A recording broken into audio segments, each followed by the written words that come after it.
Hello दोस्तों, नमस्कार। DRS Hindi कहानी में आप सबका बहुत बहुत स्वागत करता हूं। दोस्तों, इस कहानी का पूरा आनंद उठाने के लिए वीडियो को लास्ट तक ज़रूर देखें। आज का कहानी है सूर्य और हवा। सूर्य हवा का कैसा घमंड तोड़ते हैं, इस कहानी में आइए देखते हैं और इसका भरपूर आनंद उठाते हैं।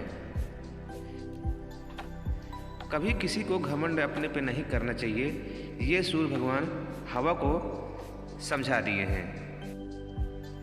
एक बार सूर्य और उत्तरी हवा में बाहर छिड़ गई। उत्तरी वायु घमंडी और जिद्दी प्रवृत्ति की थी। उसे अपनी शक्ति पर बड़ा अभिमान था। अक्सर वह प्रचंड वेग से बहती और पेड़ों को उखाड़ फेंकती, घरों को गिरा देती, खेती में खड़ी फसल बर्बाद कर देती थी। उसमें उपस्थित आर्द्रता झीलों और नदियों के पानी को जमा देती थी।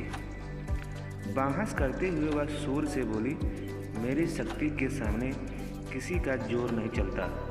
मैं दुनिया में सबसे ज़्यादा शक्तिशाली हूँ। मेरे सामने सब तुच्छ हैं। सूर्य नम्रता से बोला, मेरे विचार से हर किसी में शक्तियाँ भी होती हैं और कमजोरियाँ भी।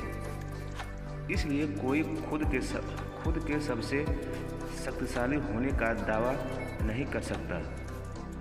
खुद पर घमंड करना उचित नहीं है। हमें सबका सम्मान करना चाहिए और सबके साथ मिलजुल कर रहना चाहिए। उत्तरी हवा तुनक कर बोली, मैं तुम्हारी बात नहीं मानती। मैं सबसे ज़्यादा शक्तिशाली हूँ और ये मैं तुम्हें साबित करके दिखाऊंगी।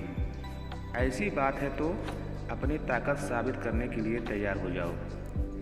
नीचे देखो, धरती पर एक व्यक्ति दुशाला ओढ़े पैदल जा रहा था। तुम उसकी दुशाला उसके शरीर से हटा दो, मैं मान जाऊंगा कि तुम सबसे ज़्यादा शक्तिशाली हो। सूर्य उत्तरी हवा को चुनौती देते हुए बोला, इसमें कौन सी बड़ी बात है। कुछ ही देर में उस आदमी की दुशाला धरती पर पड़ी होगी, कहकर उत्तरी हवा अपने प्रचंड रूप में आ गई। धरती पर धूल भरी आंधी चलने लगी, पेड़ पौधे लहराने लगे, सूखे पत्ते व अन्य सामान उड़ने लगे। मौसम ठंडा होने लगा। पैदल जा रहे व्यक्ति की दुशाला भी हवा के वेग के कारण उड़ने लगी, लेकिन उसने उसे पकड़ लिया और अपने शरीर से कसक कर लपेट लिया। उत्तरी हवा ने अपनी प्रचंडता और बढ़ाई, लेकिन उसके साथ ठंड भी बढ़ गई। व्यक्ति ने अपनी दुशाला और कसकर लपेट ली। बहुत प्रयास के बाद भी उत्तरी हवा उसके शरीर से दुशाला नहीं हटा पाई। तब सूर्य बोला, अब तुम देखना कि कैसे ये व्यक्ति खुद पर खुद अपनी दुशाला उतार देगा। सूर्य ने अपनी ताप बढ़ाना शुरू किया। तापमान बढ़ते ही धरती पर जो व्यक्ति को गर्मी लगने लगी, वह पसीना पसीना हो गया। फिर क्या, उसने खुद ही अपनी दुशाला उतार दी। यह देखकर उत्तरी हवा बहुत शर्मिंदा हुई।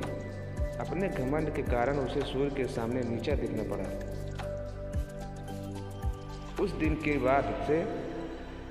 के बाद से उसने अपनी शक्ति पर घमंड कभी नहीं किया। सीख, घमंडी का सिर नीचे ही होता है।